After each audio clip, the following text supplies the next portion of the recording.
안녕하십니까. 이번 동영상은 우리 자유파 보수를 괴멸시킨 배신자 4명 이런 데의 그 동영상입니다. 지금 계속의 그 책임 소재, 지금 우리 우파가 상당히 위기는 맞아요. 여론조사가 근데 20% 밑으로 국민의힘이 떨어진 게 많고요. MBS 4개 여론조사 지표는 17%까지 떨어진 게 있고요. 심각한 게 우리 내부 분열도 극심하고 무기력한 위기는 맞습니다. 근데 서로에게 전부 다 나는 아무 책임이 없고 전부에게 너 탓이다. 전부에게 상대한테 책임을 떠넘기는 이런 데 지도자들이 부끄러운 모습을 보이고 있는데, 제가 근데 저는 뭐 당원도 아니고 정치를 안 하기 때문에 평론가로서 이제 냉정하게 객관적으로 한번 이렇게 분석해 보면, 지금 오늘날 이 보수가 이렇게 힘들어진 괴멸, 굳이 모두의 책임이라면 책임인데, 그런다 해서 모두의 책임은 누구의 책임도 아니다 이래 되니까 진짜게 책임 소재를 한번 냉정하게 객관적으로 한번 따져보자. 그거는요, 결국은 이제 지도자급 위치에 있는 이런 분들이 전부의 책임을 가장 크게 지는 게 당연한 거 아닙니까? 그래서 제가 냉정히 보면요, 저는 윤석열 대통령은 이제 이미 혹독한 책임을 지고 있는 거예요. 윤 대통령은 이제 그래도 정권을, 윤 대통령이 안 놓으면 이재명이가 대통령 바로 됐겠죠. 뭐 4년 전에. 그러니까 이제 그래도 윤 대통령은 정권을 3년이지만 교체한 이런 게 공이 있고요. 물론 이제 계엄 이후에 다시 정권이 뺏긴 과도 있습니다.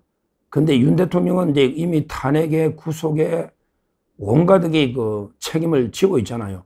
따라서 지금 와서 뭐 윤 대통령이 보수를 괴멸시켰다 이런 식으로 부관 참시하고 또 3번 참시하고 4번 참시하고 이거는 이제 큰 의미가 없고요.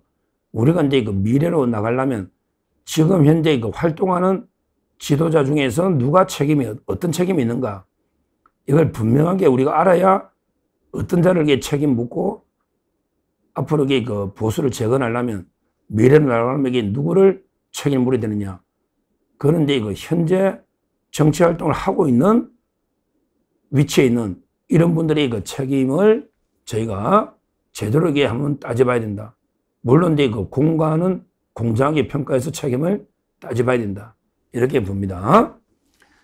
제가 생각하는 현재 윤석열 대통령은 은퇴했으니까 은퇴한 사람 빼고요, 지도자 중에 보수가 어려워진 이런 원인 있는 사람 4명만 제가 골라보라면요, 저는 진짜 스스럼 없이 한동훈, 그 다음에 홍준표, 그 다음에 이준석, 그리고 이제 유승민을 꼽고 싶습니다. 4명이 이 근본적인 보수 괴멸의 원인이다. 저는 이렇게 봐요. 왜 그러냐면 한동훈은 이제 어떻게 보면 윤석열 대통령하고 데칼코마니 쌍둥이입니다. 쌍둥이에요. 지금은 갈랐었지만. 그래서 이제 결국은요, 윤 대통령 함께 가장 책임을 져야 될 자입니다. 왜? 맞잖아요. 법무부 장관부터 비대위원장부터 총선 과정에서 모든 게 평생을 윤 대통령 같이 따라왔던 이런 쌍둥이입니다. 지금 뭐 최근에 와서 절연해서 나는 완전히 다른 사람이다 해도 그게 하루아침에 과거를 지울 수가 있습니까? 한동훈이가 윤 대통령을 배신하면서 여러 당의 갈등이 생기고 총선의 갈등이 생기고, 그래서 총선도 공동 책임이 있다고 봐야죠. 한동훈 책임이 더 크다고 봐야죠. 원래는 더 크다고. 그리고 이제 그 이후에 다시 당대표를 놓으면서 극심한 분열로 안 놓으면 이런 갈등까지도 없었을 거예요. 개헌까지도. 다시 또 당대표 놓아가지고 계속 대립하고 오히려 이제 이재명 편에 서고 이러면서 계엄 원인이 유발되고, 그 다음에 이것도 탄핵에 제일 앞장서고, 그렇지 않습니까? 이 모든 과정을 보면 지금 완전히 보수가 대분열된 거는 누가 봐도 친윤 주류하고 한동훈 아닙니까? 그러면 손뼉도 딱 마주치야 소리가 나듯이 어느 한쪽만 책임을 물을 수는 없다. 따라서 저는 지금 윤 대통령이 모든 책임을 지고 은퇴한, 물러난 상황에서는 가장 큰 책임자는 한동훈이다. 한동훈도 같이 정계 은퇴해야 새로운 보수 재건, 그때부터 그 새 출발이 시작된다. 뭐 사실상 이번에 전당대회 안 놓음으로써 뭐 정치 생명이 끝난 게 아닌가, 이렇게 저는 보고는 했지만, 그래도 공식적으로 그 정계 은퇴하는 게 맞다. 그러면 그 새로운 인물들이 쭉 솟아납니다. 훌륭한 인물들이 많거든요. 한동훈이 만난 사람이 없겠어요? 평생 검사만 한 사람 아닙니까? 하다못해 뭐 주진우도 한동훈보다 낫죠. 그렇잖아요. 따라서 일단 가장 보수 계멸의 원흉, 책임자, 배신자 1번은 누가 뭐래도 지금 한동훈이다. 이렇게 저는 봅니다. 특히 윤석열을 욕하면서 한동훈을 비호하는 사람은 한마디로 그 정신분열 병자입니다. 그렇잖아요. 한동훈과 윤석열이 어떻게 구별이 됩니까? 평생 같이 검사로 와서 같이 정치했는데 한동훈을 지지하면서 나는 윤석열을 욕한다. 이거는 정신병자다. 이렇게 보면 되겠습니다. 자, 그 다음에 두 번째 책임자가 홍준표입니다. 진짜 심해요. 오늘도 홍준표 시장이 뭐라 했냐. 오늘도 국민의힘 45명은 법정에 세워야 된다. 아니, 윤석열 대통령 불법 체포 저지하려고 그 관계, 그게 법정에 서야 될 범죄입니까? 그때 몸싸움이 있은 것도 아니고. 그게 말이 됩니까? 하여튼 홍준표 시장의 주장은 이해가 안 돼. 그러게 두 번의 사기 경선이었고, 윤석열 정권은 태어나서는 안 될 정권이다. 그러면 그때 윤석열 정권이 안 태어나면 누가 되죠? 바로 누가 돼? 이재명이 되는 거죠. 그때 바로 된 거죠. 그렇잖아요. 이재명 정권이 바로 됐겠지. 윤석열 없었으면. 그러면 홍준표 정권이 됐을까요? 그때 뭐 홍준표 지지율이 있었습니까?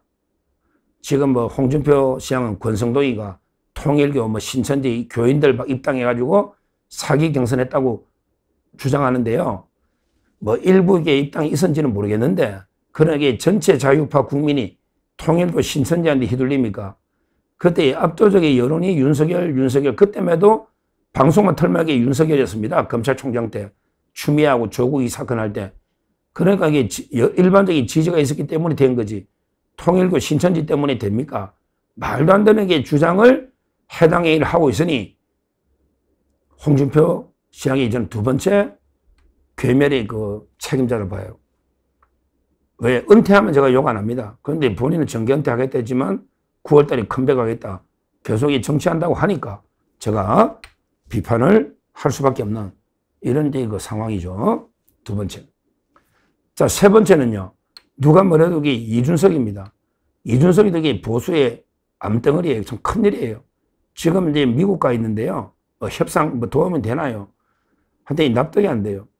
끝까지 보수를 분당을 시키고 나갔잖아요. 그게 뭐 쫓겨났어요. 그때 공천 넣은 거에 공천 준다 했는데 안 될 것 같으니까 대고 달라 하고 뭐 이래 안 되니까 나간 거지. 뭘 이렇게 쫓겨났어요. 그때 징계도 기간도 끝나고 징계 공천 주려고 했는데 인요한이 위원장 가고 자기가 그냥 나간 거지, 뛰쳐나간 거지. 그러고 끝까지 이번에 대선 때도 보세요. 뻔하잖아. 자기 한 자릿수 지지율 뻔한데 끝까지 완주해가지고 결국 이재명 도와준. 아니 뭐 물론 이게 단일화했다 해서 이긴다는 보장은 없지만 할 수 있는 수단은 최선을 다해봐야 되잖아. 결과론으로 이게 따질 게 아니고 끝까지 완주를 해가지고 결국에 이재명의 어부지리를 준 이런 그 보수의 분열 배신자 아닙니까? 옛날에 그 박근혜 대통령 퀴즈로 왔다가 바로 탄핵에 등을 꽂고 바른정당 갔다가 다시 왔다가 또 탈당했다가 아니 젊은 정치인이 지금 당을 몇 번 바꿨습니까? 젊은 정치인이 당을 이렇게 바꿔서 이게 정치입니까? 이런 정치하면 안 되는 거예요. 정치라는 게 원칙과 소신을 가지고 좀 이렇게 철학이 있어야지. 왔다 갔다 당을 이렇게 몇 번 바꾼 거예요. 이런데 그 이준석 같은 이런 정치인도 제거해야 된다. 바로 그 보수 계멸의 세 번째 배신자 책임자라고 봐요. 마지막으로 이제 원조 배신자가 유승민입니다. 그때부터 박근혜 대통령 때부터 보수가 상당히 힘들어졌던 거죠. 박근혜 대통령 때 그때 박근혜 대통령이 정말 온갖 고생해서 배지를 달아줬는데 바로 그 등에 칼을 꼽아서 탄핵을 해버리고 그다음에 바른정당 후보 가가지고 또 대선에 문재인이 도와주고 또 들어왔는데 뭐 이번에 선거운동을 했습니까? 이번에 뭐 계속 윤석열 정권 때 내부 총질만 했죠. 이번에 김문수 후보 선거할 때 한 번도 유세장에 안 나타났다. 그러면서 최근에 한동훈하고 손잡고 뭐 당이 거구하고 어쩌고 저쩌고 이렇게 좌파들의 패러다임에 놀아나고 있는 거예요. 박근혜 대통령 등에 칼 꼽아졌죠. 계속 윤석열 정권 공격했죠. 이번에 김문수 대선 때는 코빼기도 안 보인 이런 자가 유승민입니다. 하여튼 한동훈, 홍준표, 이준석, 유승민 이 네 명이 공통점이 있어요. 제가 발견한 이 네 명의 다 공통점이 있어요. 뭐냐? 항상의 모든 문제는 내 탓이 아니고 남 탓이다. 남 탓이요. 남 탓이요. 남의 큰 탓이요. 이겁니다. 내 탓이요. 내 잘못이요. 내 잘못이요. 나의 큰 잘못이다. 이게 아니고 항상의 남 탓이요. 남 탓이요. 남의 큰 잘못 때문에 어렵다. 이게 네 명은 항상 이런 짓을 합니다. 제 말이 확인해 보세요. 한번 제가 한동훈이가 아이고 이게 진심으로 내가 잘못했다. 윤석열이 잘못한 게 아니고 내가 잘못했다 한 적 한 번도 없습니다. 모든 게 윤석열 잘못이다. 그렇죠? 유승민은 자기가 잘못했다는 적 한 번도 있습니까? 모든 게 박근혜 잘못, 윤석열 잘못, 김문수 잘못이다. 이준석이도 그렇죠? 내가 이게 잘못했다는 거 저는 들어본 적이 없습니다. 없어요. 그 다음에 다 홍준표도 모든 게 사기여서 남 탓이지 내가 뭐가 부족했다. 내가 좀 이게 부족했다. 이거 없습니다. 이런 식으로 평생 자기는 아주 올바르게 제대로 다 처신했는데 모든 게 남이 다 잘못해서 이래 됐다. 이렇게 남 탓하는 이게 네 명의 유일한 공통점이다. 배신자들. 이러니까 이게 보수가 어려워진 거 아닙니까? 네 명을 확실하게 제거하고 새 출발해야 보수가 희망이 있다. 이렇게 말씀드립니다. 감사합니다.